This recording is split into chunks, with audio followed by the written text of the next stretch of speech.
Yes, I think it's wonderful that Mark Zuckerberg has these great visions of transparency and, breaking down boundaries and walls. However, it's just a big problem that needs to be addressed. Yes, there are severe problems to do with Facebook and social networking's privacy laws on the whole, and they're under the same umbrella as the tabloid press.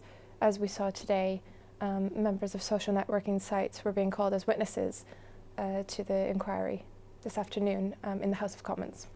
Social networking sites are arguably worse because they share incredible amounts of information, and oftentimes the user doesn't really realize the effects. So, for example, if you ask a user of Facebook, do you want your friend to know that you were reading something on the Evening Standard News, they'll probably say yes.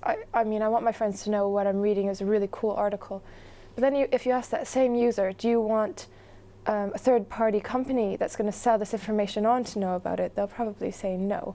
So in some ways, social networking sites are actually worse than tabloid press. In some ways, they're, just the same. Facebook fails to inform the user exactly what's going on with their personal details, who it's being sold to, what exactly is being done.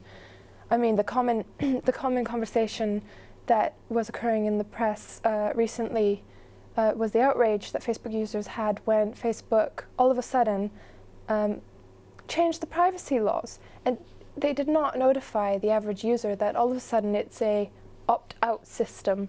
So if you don't want to share your information with the whole public, the whole general public, you have to opt out as opposed to opting in.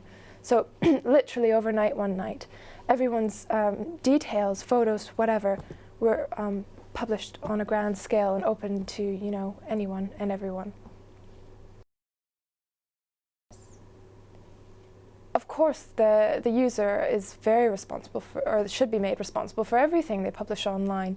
On a basic human level, you should know exactly what you're doing, what the consequences of your actions are. And it's not good enough to say, oh, Facebook didn't tell me, or oh, the government didn't tell me, didn't protect me. No, you need to know exactly what you're doing and think before you publish something online or, transport something to the internet.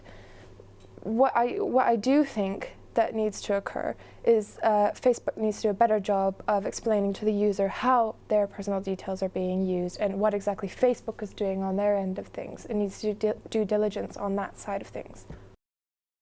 In the House of Commons today, they were debating possible headway or, possible legislation later on down the line.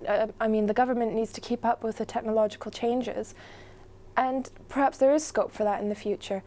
What is clear at the moment is if Facebook is publishing information on a similar scale to the tabloid press about celebrities or particularly nasty stories and selling them on, the user at a basic level needs to be informed and needs to have control over what is occurring with their information.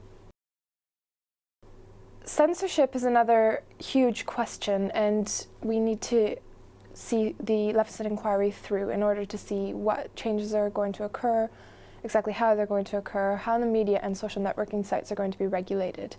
From a very kind of preliminary glance, legislation is not necessarily the answer. You can't just have a blanket law over social networking, but you could have certain suggestions or certain guidelines set in place. And I mean, even today, Google notified its members that it's, abandoning certain, privacy settings and creating a new, easier, more streamlined set of privacy options. I mean, this is the way forward, really, not making it complicated like on Facebook where there's 57 different checkboxes you have to go through, opting out of every single one.